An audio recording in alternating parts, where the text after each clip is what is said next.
Next question from Muhammad Anas from South Africa. What should a non-Muslim do if his or her parents do not allow him or her to accept Islam? Assuming that the non-Muslim is an adult, and in different countries the law for taking decisions on your own may differ. Some countries it is 18 years, some it is 16, some it is 19. If the non-Muslim is adult and if he reads Islam and accepts Islam, and if the non-Muslim's parent or the non-Muslim's father or mother is disagreeing, doesn't agree that his son or his daughter should accept Islam, what should he do?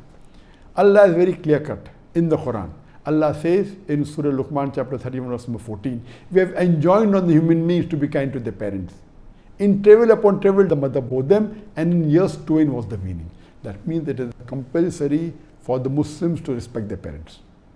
But the next verse, Surah Luqman chapter 31 verse number 15 says, but if your parents do jihad, struggle and strive to make you worship somebody else besides Allah, then do not obey them, but yet live with them with love and companionship. Allah repeats the message in Surah Ankabut chapter 29 verse number 8. We have enjoined on the human beings to be kind to their parents. But if their parents strive and struggle to jihad and force you to worship somebody else besides Allah of whom you have no knowledge, then do not obey them. So here Allah goes out of the way to say that you have to respect your parents, obey them. But if they tell something against the teaching of the Quran, against the teaching of beloved Prophet Muhammad, you should not follow them. So if a non-Muslim children, they realize that Islam is the true religion, and if they want to accept Islam, and if that non-Muslim parent is preventing, the best thing the son or the daughter can do is explain to the father and the mother what is the true concept of Islam, what is the concept of Tawheed, about the teaching of Muhammad, and try and make them understand that Islam is the logical religion, it's the best way of life. If they get convinced, alhamdulillah. If they don't get convinced, as a last resort, you have to leave the house. You can surely contact some of your Muslim friends and leave the house so that you can practice Islam freely.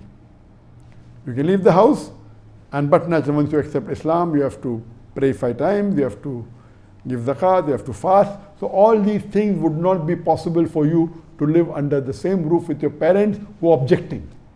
If they agree, you can stay in the same house and continue. If they object, as a last resort, you try your level best to convince them so that even they accept Islam, or at least convince them that what you're doing is right, so they follow their religion and you follow Islam. But if you cannot, and if they give you the ultimatum, even you have to leave, you leave the house and follow Islam outside the house, inshallah. Allah says in the Quran that the land of Allah is spacious. You will find many a refuge in Surah Nisa, chapter number 4, verse number 100. So if you have to leave your house, leave your land, leave the country for the sake of Allah, it is mustab, Allah will protect you.